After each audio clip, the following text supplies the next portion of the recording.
Hi, real brief video here. I hadn't done a slingshot video in a long time, and since I just finished these three up, I figured I would do one.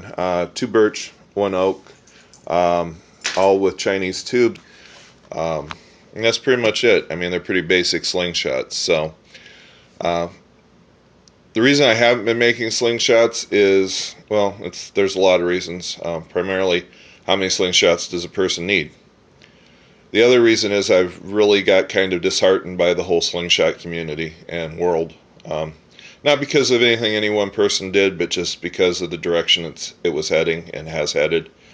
When slingshots became big business and, people are willingly paying $200 for a slingshot, there really isn't a place for me anymore. I started making slingshots because I was injured and out of work, and I needed something to keep me from going totally insane. So I started making slingshots. And then I started selling a few because I needed money to buy supplies to keep my hobby going. And that was cool, and I sold quite a few. I sold probably close to 100 slingshots. And then all of a sudden, no more. And, it's nobody's fault. I do a certain specific kind of slingshot because I like doing them. And that's just not what people want. They don't want a slingshot, they want an iPad. They want all the bells and whistles, they want the latest, greatest, and I do a very basic, simple slingshot. Which is kind of sad because natural slingshots are really the slingshot, in my opinion. They're the slingshot that's always going to be there, that you can always have no matter how poor you are, how rich you are. You can always make one no matter how skilled you are, no matter whether you don't have a room full of equipment. As long as you have something to cut the fork with, you can make a slingshot. And that's kind of where the sport came from, and that's really kind of where it should stay. I know a lot of people want to grow the sport. I can't quite figure that out, but hey. And everybody wants, something made out of the high-tech plastic or high-tech this or high-tech that. And they want a slingshot that can be shot gangster. They want a slingshot that can be shot pinch grip.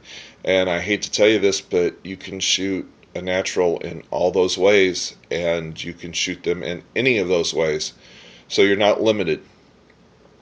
So, but anyway, that's my bugaboo. That's not anybody else's issue. I kind of got tired. No one was interested in natural. And the people who did naturals, carved them so much that you couldn't even tell that they came from a tree.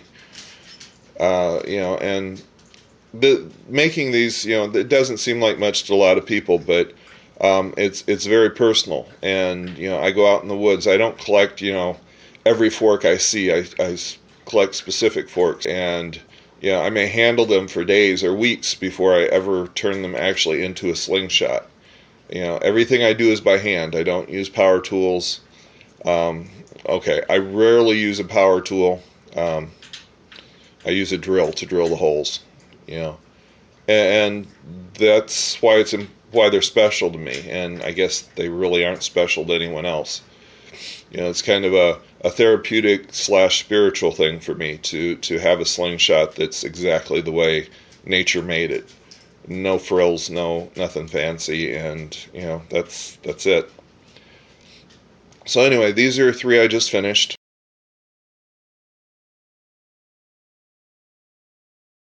And I want to thank people like Gary Flatband Miller and, Bunny Buster and, people and Day Hiker and people who really, when I started, were the heart and soul of the slingshot community before it became, a $200 slingshot market. So anyway, these are three very natural slingshots. I occasionally do put slingshots up on eBay. I sell them for what I consider a relatively cheap amount, because like I said, I'm primarily doing this to support my habit and occasionally give me a few extra dollars. Have a good day, and thanks for watching.